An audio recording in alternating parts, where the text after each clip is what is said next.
Estoy viendo ya a nuestro invitado de hoy, él vive en Miami, se llama Luis Odone. ¿Cómo está Luis? ¿Cómo anda Bien, usted? muy bien. ¿Cómo estás, Seferino? Un gusto de escucharte. Igualmente, muchos no lo deben conocer, otros tal vez sí recuerdan el apellido. En los 80, Luis Odone fue uno de los hombres, era uno de los hombres más ricos de la Argentina, un empresario de mucho éxito, de mucho suceso, que tenía a partir de un banco, había creado todo un grupo, un holding, un grupo económico que se llamaba precisamente Odone y que, por ejemplo, llegó a ocupar en forma directa a 5.500 personas en 1980. ¿Es así, Luis? Así es, afirmativo. Exactamente fue como se desarrollaron las cosas en aquellos años. Y además, hasta como le gustaba jugar al polo, tenía su propio equipo, jugaba con la realeza británica. En fin, era una especie de rey Midas en aquella época, ¿no? Bueno, no exactamente, digamos. Había crecido mucho y había expandido mis operaciones a nivel internacional muy fuertemente a partir de los cereales y las finanzas. Y eso me permitió acceder en Inglaterra a participar dentro del polo inglés que en aquella época se había iniciado poco tiempo antes a través de la gestión fundamental de el Gordo Moore, de Héctor Barrantes y otros grandes promotores del polo internacional. Y a mí me tocó, por mi propia idea, de tratar de ser uno de los primeros sponsors del polo a nivel internacional, como ya lo era en Argentina, ¿no?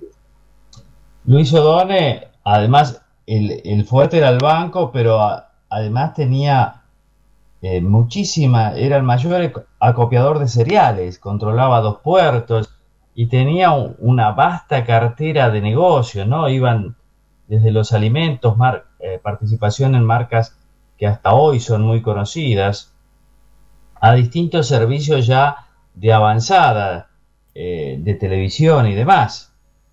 Ahora, ¿qué pasó en 1980? Yo recuerdo que hubo una corrida bancaria espectacular que se llevó algunos bancos, entre ellos el Banco Odone, pero me gustaría que lo explicara a usted, Luis, qué pasó en 1980 con este grupo que estaba en auge, con sucursales en el exterior, en Nueva York y demás. ¿Qué Bueno, pasó? básicamente lo que ocurrió fue que hubo una decisión política por parte del gobierno manejado por Martínez de Oz y sus asesores en ese momento, Roque Fernández y Carlos Rodríguez, junto con el presidente del Banco Central, Diz, y el directorio del Banco Central encabezado por Diz y por Alejandro Reynal, que fueron los que detonaron la crisis financiera desde el gobierno. No fue una crisis de los mercados como ocurrió posteriormente en varias ocasiones. Y esto llevó a que los cuatro principales grupos financieros que se habían desarrollado a partir de la reforma financiera de 1977, que fueron el Banco de Intercambio Regional, el Banco de los Andes, el Banco Internacional y el Banco Odone, fueran apuntados directamente, no solamente por el gobierno, sino por la competencia de algunos grupos tradicionales asociados con la administración Martínez de Oz. Esto llevó a que se generara una corrida bancaria promovida desde el Banco Central y que terminó con un grave problema a consecuencia de que no solo cayeron los depósitos de los cuatro bancos, sino de más de 70 entidades financieras, dentro de las cuales incluso estaban las nacionales del establishment nacional. La diferencia fue que desde el Banco Central se pretendió paliar esa crisis creando instrumentos financieros adicionales de soporte que después se transformaron en el mayor proceso de destrucción de los cuatro bancos y de las otras entidades afectadas, mientras que a los bancos tradicionales les dieron el soporte a través de la banca internacional y el Estado, a través del Banco Nación, de la Caja Nacional de Ahorro y Seguro, del Banco Nacional de Desarrollo, etcétera. Y esto fue de que estos 4 grupos sentenciados cayeron dentro de una bolsa en la cual no tuvieron posibilidad de recuperarse nunca, porque el negocio de los empresarios asociados con el sistema y con el gobierno y con la gente del Banco Central era provocar la crisis de los grupos afectados para luego repartirse los activos, digamos, dentro de los propios grupos asociados al grupo de Martínez de Hoz y algunos militares de la época, como el general Albano Arguindegui.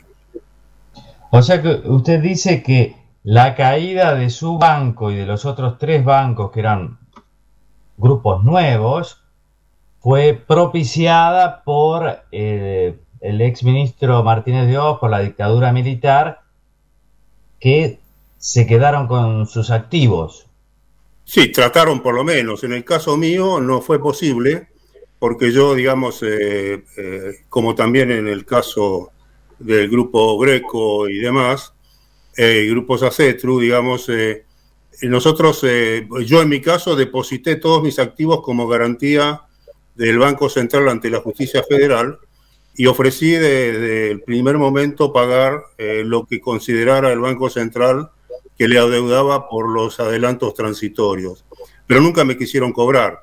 Luego, la propia intervención de Asté, que fue el interventor designado, que era presidente de una compañía paralela del Banco de Boston, no del Banco Central, repagó esos adelantos, pero sin dejar asientos dentro del Banco Central, con lo cual, pasados los años, la justicia me condenó a pagar esos adelantos de esas 3 o 4 semanas, digamos, de primera corrida financiera, proceso en el que estoy en este momento a través de una situación muy controversial, porque finalmente se pudo comprobar por la justicia federal que la quiebra del banco no fue producida por nosotros, sino por el Banco Central, por lo cual fueron procesados 3 directores de la época de Roque Fernández, no Roque Fernández, porque siempre ellos salen indemnes de este tipo de situaciones, y 4 funcionarios del Banco Central, varios de ellos todavía en funciones, y que fue esa condena por administración fraudulenta ratificada por la Cámara Federal de los doctores Inurzún, Luraski y Catani. Pero nunca pasó nada, deberían haber ido a juicio oral, pero dejaron prescribir por inacción tanto de los jueces como del Banco Central el posible juicio oral al cual deberían ser sometidos los funcionarios y los directores afectados. Es una situación realista, digamos, ¿no? O sea que en este momento usted siguió el proceso, ¿no? Tratando de recuperar sus activos. ¿De cuánto dinero estamos hablando? No, sucede lo siguiente. En el proceso de todos estos años, que son 41 años de proceso judicial, a pesar de que muchos se lamentan tanto en el periodismo como en la política de procesos que duran 13, 14 años por la corrupción, en nuestro caso llevamos 41 años de proceso y, digamos, básicamente fui condenado, digamos, a pagar 550.000 millones de pesos, que, digamos, fueron a través de auditorías fraudulentas efectuadas por la justicia comercial en su momento, con síndicos ad hoc designados. Y el tema es de que desde hace ya más de un año que debería haberse procedido al pago de esos fondos, que los tengo depositados en el Banco de la Ciudad de Buenos Aires, justamente. Tengo 80 millones de dólares como remanente de las ventas de los activos de las empresas, y que queda ese remanente debido a que conseguimos que la Corte Suprema de Justicia hace más de 10 o 12 años convirtiera los remanentes de pesos en dólares a fin de proteger el patrimonio de la masa. Con lo cual, en este momento, tengo la disponibilidad no solamente para pagarle al Banco Central lo que tiene que cobrar de acuerdo con lo que dijo la justicia, sino también un remanente importante por el que estoy luchando desde hace ya 41 años, ¿no? ¿Y qué perspectivas tiene? Las perspectivas son correctas. El problema es que los funcionarios de la línea del Banco Central, y en parte también por decisiones probablemente del propio directorio actual y de anteriores, están permanentemente en una fuga hacia adelante. Por ejemplo, el artículo 280, que tendría que ser para liquidar y terminar con la quiebra, que fue dictaminado hace más de un año, que debían presentarlo en 3 semanas, hace más de un año que no lo presentan, y hemos inclusive intimado a través de la justicia al Banco Central para que lo haga, y el Banco Central ha pedido todavía, después de más de un año de estar durmiendo el sueño de los justos, que recién lo va a presentar en el mes de noviembre. Además, evidentemente, independientemente de esto de que el fondo solicitado es irreal porque no corresponde pagarlo, pero como la justicia comercial en un fallo de claro prevaricato entre el Banco Central y la justicia comercial determinó que tenía que pagar esos fondos, sin tomar en cuenta de que el Banco Central había sido condenado a través de sus directores y funcionarios por administración fraudulenta, ¿no es cierto?, a un juicio oral. O sea que se determinó por parte del juez Torres del Juzgado Federal número 12, después de 13 años, en el que tuvo que analizar 60 pruebas concretas de fraude efectuado desde el Banco Central en la administración del Banco DONE. Digamos, primero demoró 8 años la justicia comercial para emitir el fallo, diciendo que estaban a la espera del fallo de la Federal Penal. Una vez que se produjo el fallo de Federal Penal, la Cámara Comercial no tiene en cuenta las conclusiones del fallo Federal Penal y me condena a pagar esa cifra enorme, digamos, al Banco Central. Cosa que estoy dispuesto a hacer y siempre lo estuve, pero que el Banco Central, a pesar de la enorme necesidad de fondos y de divisas que tiene para sus reservas, no se ocupa de proceder Pero Luis O'Donnell, para hacer el pago. En todos estos años han pasado muchos gobiernos, pasamos de la dictadura militar, gobiernos democráticos de un signo, del otro. Sí. Pero usted que me está diciendo que hay como por parte del Banco Central, una continuidad. Claro, existe la continuidad porque los mismos funcionarios del proceso todavía están en funciones, muchos de ellos, y están defendiendo los intereses de los que detonaron la crisis de 1980, que hoy han sido premiados con una serie de cargos muy importantes, ¿no? Por ejemplo, Roque Fernández está en la Academia de Ciencias Económicas, Carlos Rodríguez está al frente del SEMA, una gran universidad creada en su momento con fondos, digamos, controversiales sacados de la liquidación del Grupo Greco. En fin, hay una cantidad de funcionarios. Alejandro Reynal, que todavía hoy está ingiriendo en las renegociaciones de la deuda externa y que fue el que vehiculizaba a través de su compañía paralela, que después se llamó MB Banco de Inversión, era el que sacaba los fondos de la gente de las Fuerzas Armadas y de los civiles por el paralelo desde el directorio del Banco Central. En fin, es toda una historia que está muy documentada en libros que yo he escrito. El primero, Atraco al Banco O'Donnell, Justicia Cómplice en la Argentina, O'Donnell y el Fondo Monetario Internacional, y el Banco Central en cuarentena cuando se cumplieron 40 años de proceso judicial en una causa que no se resuelve por razones explícitamente concretas de la inacción del Banco Central. Ahora, O'Donnell, por lo que usted cuenta, me parece como una lucha al interior de lo que sería, uno podría decir, la burguesía, el empresariado en los 80. No solamente en los 80. Ni la Unión Industrial, ni el Consejo Empresario, ni la Asociación de Bancos Argentinos jamás trató de buscar una alternativa de solución o de solidarizarse al menos con los casos que fueron detonados en 1980, particularmente por la miserabilidad de los dirigentes que siempre prefirieron beneficiarse con los remanentes de la liquidación de los grupos y por la participación del mercado que dejaban vacantes los grupos intervenidos. O sea que inclusive gran parte de algunos de esos activos fueron a parar a intereses internacionales y no solamente a los locales. Pero claro, bueno, eso lo que estaba pensando, Don, al final que en aquel momento había muchos banqueros argentinos nacionales y a partir de ahí, de la gran crisis de 1980, empieza a disminuir el empresariado bancario nacional en detrimento de las entidades internacionales, ¿no? bueno, esa era la estrategia de los economistas asociados al ministro Martínez de Hoz y los grupos empresarios que lo respaldaban, ¿no?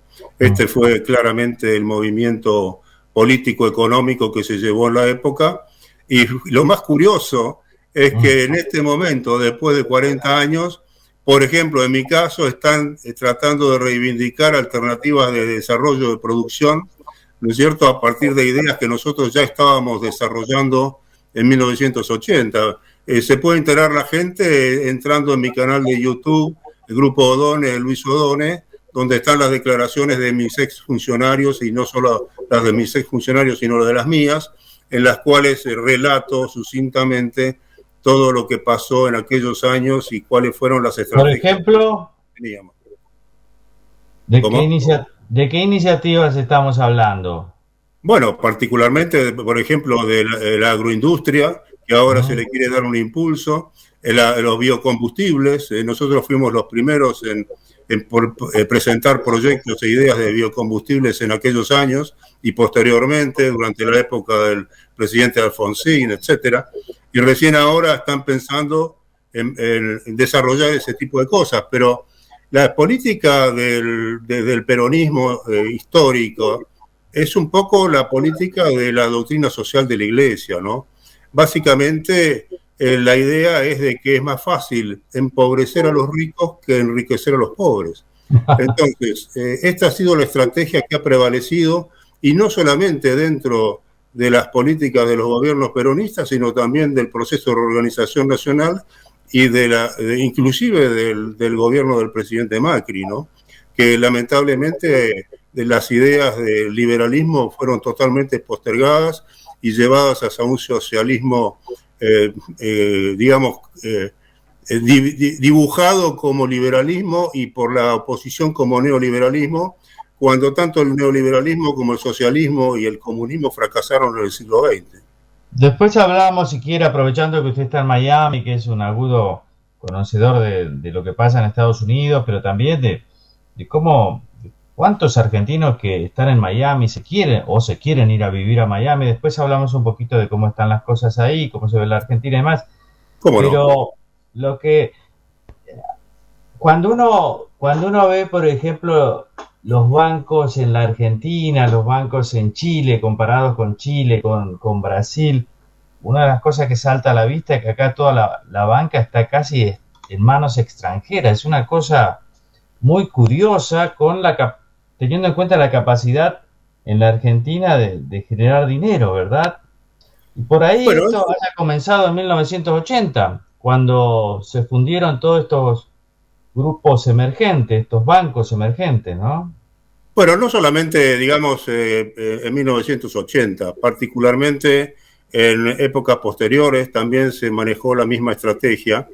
Y básicamente creo que la estrategia, digamos, de reducir la banca nacional a pocas entidades y transfiriendo a los principales activos de las otras a la banca internacional, fue una estrategia preconcebida y llevada adelante no solamente por el gobierno del proceso de reorganización nacional, sino también por los gobiernos democráticos posteriores, que nunca se ocuparon de reivindicar ni de, reinstalar una posición de desarrollo para las finanzas nacionales.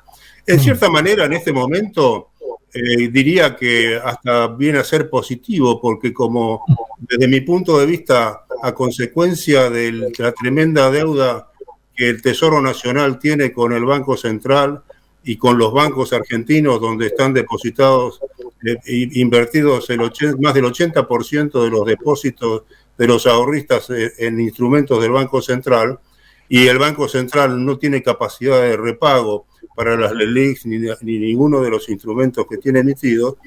Técnicamente la banca argentina, tanto nacional como internacional, está técnicamente en quiebra. O sea que usted sabe que cuando los inversores se den cuenta de esta situación, porque usted sí sabe que el inversor es como la liebre, la única defensa que tiene son las orejas y las patas para disparar. Una vez que está dentro de la cueva, la rueda del tractor le pasa por el cogote y se lo lleva puesta, se la lleva puesta. Entonces, acá hay una situación límite y yo creo que se va a una situación de congelación y de captación de los depósitos de los bancos para hacer un nuevo plan Bonex o una cosa similar, pero confiscando los depósitos de los ahorristas. Estamos hablando con Luis Odone, él vive en Miami, hombre fuerte en las finanzas, pero en los negocios, en la economía en los 80, después perdió el banco y desde hace 41 años está luchando para recuperar parte de sus activos contra la línea del Banco Central y, según él, los grandes influencers que siguen existiendo en el Banco Central, ¿no? Luis Odone, retomando desde donde dejamos, tu diagnóstico sobre el futuro inmediato de la Argentina es bastante pesimista por lo que veo. ¿Esto vos crees que es compartido allá donde vivís, en Miami, o es una excepción, o sos más pesimista que la media? Mira, Seferino, yo creo que en primer lugar, en los Estados Unidos, Argentina prácticamente no existe, digamos. Nadie se ocupa de las situaciones internas, políticas ni económicas de Argentina, lamentablemente por su desplazamiento hacia adentro que ha habido en los últimos años y de su falta de protagonismo internacional, como sí lo tuvo durante la gestión del presidente Macri, que esto es innegable, ¿no?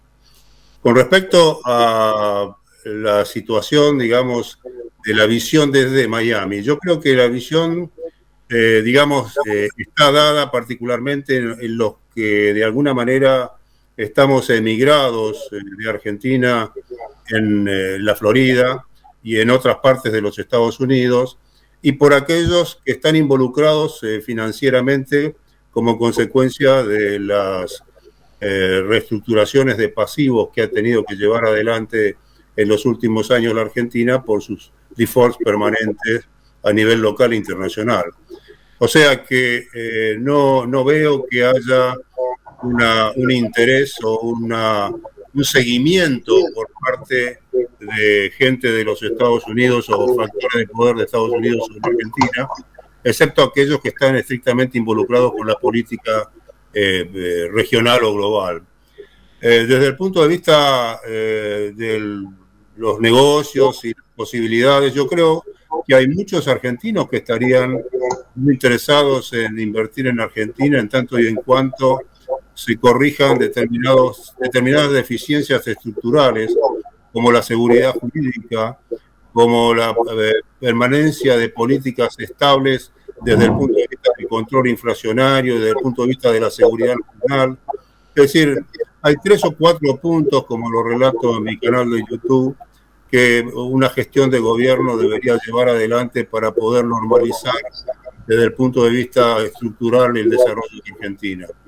El tema es que es muy difícil en las situaciones actuales, dado que estamos viendo de que existe un gobierno, digamos, de alguna manera colegiado, en el cual es muy difícil planificar estrategias de corto y largo plazo cuando hay, digamos, disimilitudes de visiones y de pensamientos, particularmente entre el presidente de la República y la vicepresidenta de la República.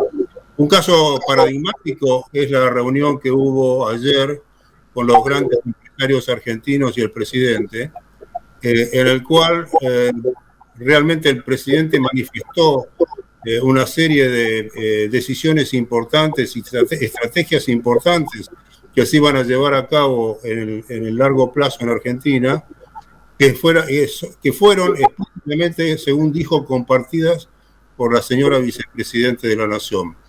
Pero yo creo que en esa reunión, tratándose de un gobierno colegiado, deberían haber participado los dos y no el presidente establecer parámetros sobre decisiones políticas, por ejemplo, con el Fondo Monetario Internacional, en donde por un lado está la opinión del presidente, por el otro lado la posición de la vicepresidenta y la posición de su hijo, que es completamente diversa, la que está planteando el presidente de la Nación. Entonces, es muy difícil desde el punto de vista estratégico para los inversores y para la gente que quiere desarrollar cosas en Argentina, estar en esta nebulosa de poder en la cual se está desarrollando Argentina. Es muy, muy complicado. Fíjate, Luis, que hoy los diarios enfatizan eso, la ausencia de Máximo Kirchner del almuerzo. Claro. Es una voz importante, no por él, sino por lo que representa. Exacto. Y porque se ha manifestado en contra de cualquier acuerdo, por ejemplo, con él. Por ejemplo, se ha manifestado en contra de cualquier acuerdo con el Fondo Monetario Internacional. Exacto. Estando, digamos, oponiéndose a la izquierda o a una pretendida izquierda de su propia madre. Es decir, es el hijo ya en contra también de la madre, no solo de lo que dice el presidente. Así que no sabemos esta colegiación, como vos nombrás, sí, o determinás del gobierno, ya cada vez tiene como más caras. Antes eran dos, ahora parece que son tres. Por lo menos estaba Massa, sí, con lo cual habría dos a favor de lo que dijo. Falta ver lo que dice la vicepresidenta y el hijo de la vicepresidenta. Pero perdieron las elecciones, perdieron las PASO. Probablemente pierdan las legislativas.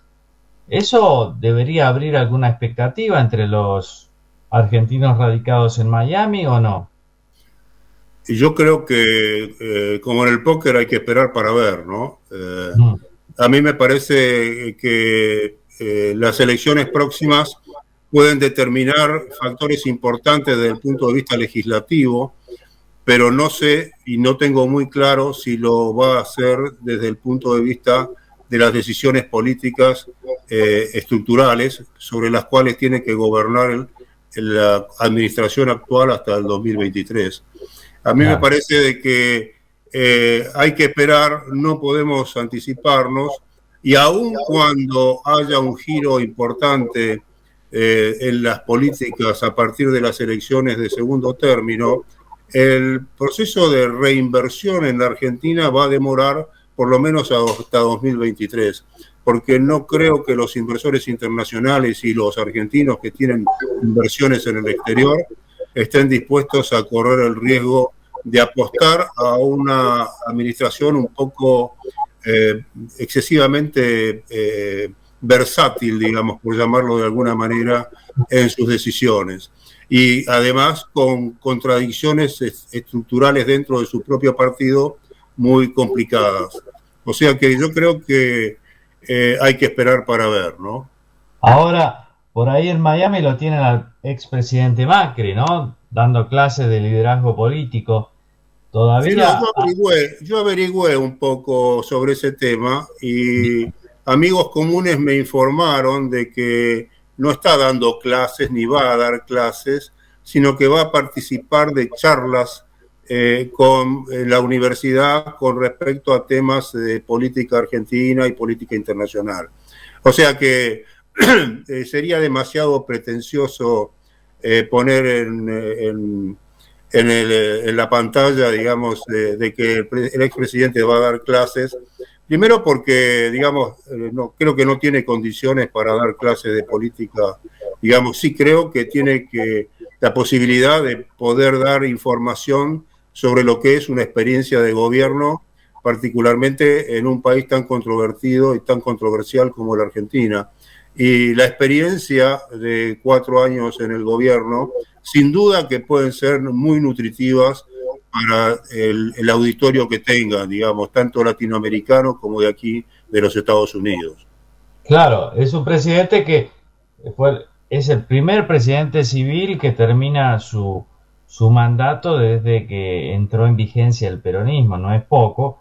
Ahora, siempre hubo una gran expectativa en Estados Unidos, en general en el mundo, en Miami en particular, por la gestión de Macri, por la figura de Macri, ¿no? Porque le había ganado al peronismo, en fin. ¿Se mantiene esa expectativa positiva? Bueno, yo creo que más que mantenerse una expectativa positiva, en primer lugar, hay, digamos, el tema de la bipolaridad. Todavía en Argentina, a consecuencia de la enorme sectarización que hay en la política, los votos son a favor o en contra de tal o cual. Eso por un lado. Por el otro lado, a mí me da la sensación de que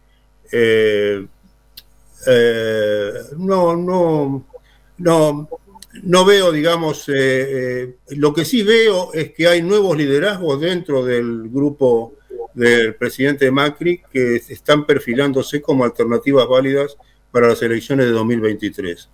Y en particular yo creo que Rodríguez Larreta, a quien yo conocí, fui amigo de su padre, es un gran trabajador y ha hecho una gestión, a pesar de las críticas de la oposición, muy productivas para la ciudad de Buenos Aires. Yo creo que la ciudad de Buenos Aires ha cambiado totalmente su perfil y su estructura, digamos, con respecto a lo que era anteriormente a las gestiones del presidente Macri y de Rodríguez Larreta. Yo creo que Rodríguez Larreta tiene una gran posibilidad de llegar a la presidencia, de la misma manera que hay otra figura importante que es María Eugenia Vidal, que también creo que tiene muchas posibilidades. Y también se presenta la señora Bullrich, ¿no? Que de alguna manera, como digamos una nueva experiencia, digamos, desde el punto de vista político, que transitó por varios sectores desde su juventud hasta actualmente, ha ido modificando estructuralmente su pensamiento y su proyección en el tiempo desde el punto de vista político. O sea que yo creo que hay mucha, y también en el radicalismo, bueno, esta aparición del doctor Manes, que digamos tiene un discurso muy interesante. El radicalismo, yo creo que es muy importante que haya comenzado a tener un protagonismo y un desarrollo dentro de participación dentro de la política nacional que había perdido, digamos, en los últimos años. Y lo digo con un poco de cariño porque, digamos, mi familia ha estado muy vinculada históricamente con el radicalismo. Tengo un tío que fue senador provincial, senador nacional, embajador en la época de Ilia. En fin, y también, digamos, también he tenido vinculaciones familiares con el socialismo a través de mi tío abuelo Jacinto Odone. En fin. Claro, Jacinto Odone, gran intelectual y político socialista. Exacto. Ahora, por lo que veo, estás muy a tono con lo que pasa en la Argentina y no solo por los 80 millones de dólares que hay depositados a nombre del Banco Odone. Sí, realmente el problema, yo creo, de que el problema del Banco Central es que, digamos, la burocracia estructural interna conduce las directivas del directorio o de los directorios que se han sucedido. Y tenemos casos, y los tengo las pruebas, de que ha habido presidentes del Banco Central como Prat Gay que firmaban cualquier cosa que el Departamento de Legales pusiera arriba de la mesa sin leerlo, digamos.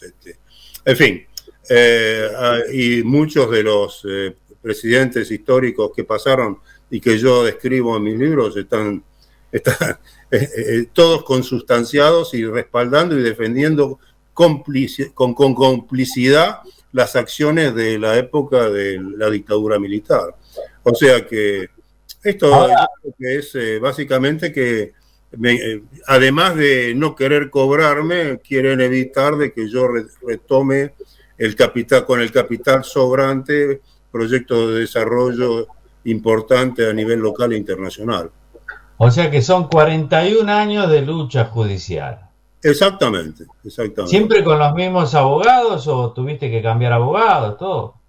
Sí, pero no, pero tengo al mismo abogado hace más de 20 años, o sea que era el socio de Cabañas Martínez y digamos, es el que ha ganado prácticamente todos los litigios que tenemos con el Banco Central desde el punto de vista comercial, porque desde el punto de vista penal todo se terminó en 1995, cuando en la época de Menem, cuando me condenaron por la pérdida de los depósitos, cambiando la carátula original, que eran los autopréstamos. Y como digo en mis escritos y en mi canal de YouTube, si me condenaban por los autopréstamos, iba preso desde el presidente de la economía hasta el presidente del Banco Central y todos los funcionarios públicos que hasta hoy siguen haciendo autopréstamos entre sí para financiar al Tesoro Nacional.